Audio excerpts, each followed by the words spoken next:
اولاد نہ ہونے کی وجہ سے ساس دم کروانے مجھے بابا کے پاس لے گئی تھی۔ دم کے بہانے وہ مجھے کمرے میں لے گیا اور میرے پیٹ پر تیل لگا کے میرے ساتھ۔ میرا نام نمرہ ہے۔ میری عمر اس وقت 24 سال ہے۔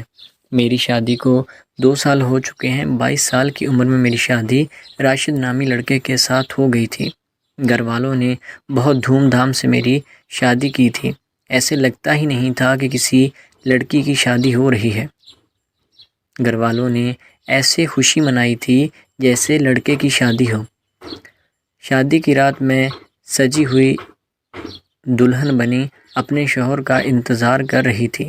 میں پھولوں کی سیج پر بیٹھی اپنے دل میں بہت سارے ارمان سجائے اپنے شوہر کا انتظار کر رہی تھی۔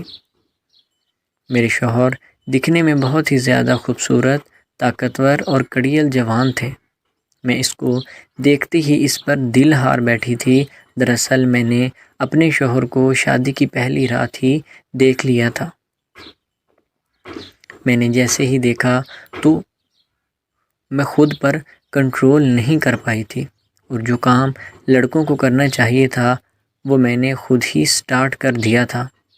دراصل میرا شوہر تھوڑا سا شرمیلا تھا، اس سے لڑکیوں سے بات کرنے کا بالکل بھی اندازہ نہیں تھا۔ دن سے رات، رات سے دن کب شوہر کی باہوں میں سال گزر گیا مجھے پتہ ہی نہیں چلا تھا۔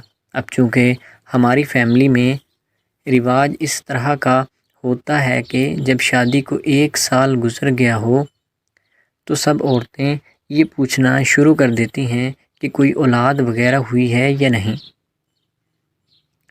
لیکن میری قسمت میں ابھی تک ایسی کوئی خوشخبری نہیں لکھی ہوئی تھی کہ جو میں کسی کو بتا سکتی۔ میری ساس جو کہ بہت ہی تیز ترار قسم کی عورت تھی، اس نے مجھے طعنے دینا بھی شروع کر دیا تھا کہ تمہارے اولاد نہیں ہوگی، میں اپنے بیٹے کی شادی کسی اور جگہ کر دوں گی۔ میں جب بھی ساس کی جلی کٹی باتیں سنتی تو میرا دل ہمیشہ خون کے ہی آنسو روتا تھا، اور میں ہمیشہ ایک ہی دعا کرتی تھی کہ یا اللہ مجھے بھی اولاد کی نعمت سے نواز دے، ورنہ میرا بسا بسایا گھر اجڑ جائے گا۔ لیکن وہ کہتے ہیں نا کہ جو قسمت میں نہ ہو تو اس کو کوئی بھی بدل نہیں سکتا۔ تو یوں ہی ہوا تھا کہ 2 سال ہو گئے تھے میرے یہاں پر کوئی اولاد نہیں ہوئی تھی۔ بہت سارے ڈاکٹر سے بھی علاج کروا کر دیکھ لیے تھے، لیکن کہیں سے بھی کوئی امید کی کرن نظر نہیں آ رہی تھی۔ بالآخر میری ساس کو کسی نے بتایا کہ کہیں دور علاقے میں ایک پیر رہتا ہے جو کہ بے اولادوں کو دم کرتا ہے اور اللہ تعالیٰ اولاد سے نواز دیتا ہے۔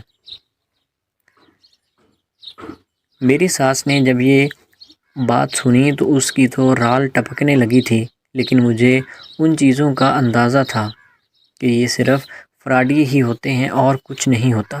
خیر، ساس کے مجبور کرنے پر میں اس کے ساتھ چلی گئی تھی۔ وہاں پر بہت بڑی عورتوں کی لائنیں لگی ہوئی تھی جو کہ سبھی بے اولاد ہی تھیں۔ ان میں جوان اور بوڑھی ہر طرح کی عورتیں موجود تھیں۔ 1 گھنٹہ انتظار کرنے کے بعد ہماری باری بھی آ گئی تھی۔ پیر بابا ایک حجرے میں بیٹھا ہوا تھا جو کہ ایک ایک مریض کو اندر بلاتا تھا۔ میں اور میری ساس اندر چلے گئے تھے۔ وہ پیر بابا مجھے بڑی غلط نظروں سے دیکھ رہا تھا، اور 5 منٹ تک مسلسل مجھے گھورنے کے بعد اس نے دم کر کے میرے پیٹ پر ہاتھ پھیرا۔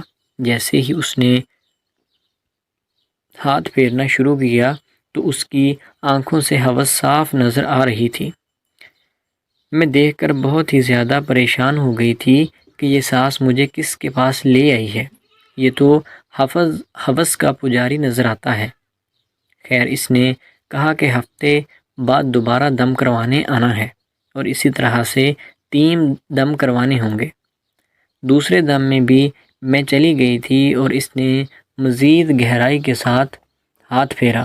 مجھے بہت ہی زیادہ گندا فیل ہو رہا تھا، لیکن کیا کرتی، اب اپنا گھر بھی تو بچانا تھا نا، تو میرے پاس صرف یہی ایک حل بچا ہوا تھا۔ جب تیسرا دم کرنے کے لیے میں چلی گئی تھی تو پیر بابا نے سانس کو باہر نکال دیا تھا اور کہا تھا کہ اس دفعہ مجھے ایک خاص دم کرنا ہے اور کوئی بھی تیسرا بندہ یہاں پر موجود نہیں ہوگا۔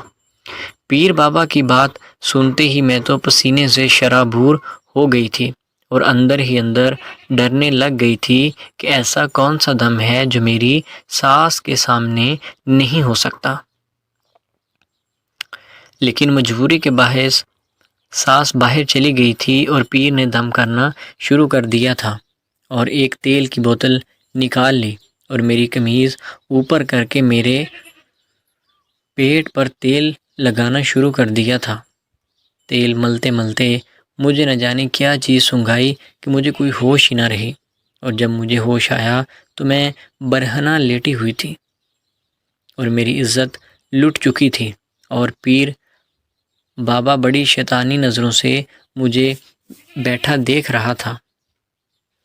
میں اٹھ کر اپنے کپڑے پہنے اور اپنی عزت لٹا کر گھر آ چکی تھی۔ میں کسی کو بھی کچھ بتا نہیں پا رہی تھی کہ میرے ساتھ کیا ہو چکا ہے، لیکن میں نے اپنی ساس کو سختی سے منع کر دیا تھا کہ میں آج کے بعد اپنا گھر تو خراب کر لوں گی لیکن میں وہ دم کروانے نہیں جاؤں گی۔ ساس نے بھی بہت پوچھا کہ آخر ایسا کیا ہوا ہے، لیکن میں اگر بتا دیتی تو بھی میرا ہنستا بستا گھر اجڑ جاتا، اور اس کے بعد ہوا کیا کہ مجھے اولاد کی خوشخبری مل گئی تھی، لیکن میں ایسی اولاد سے ویسے ہی اچھی تھی۔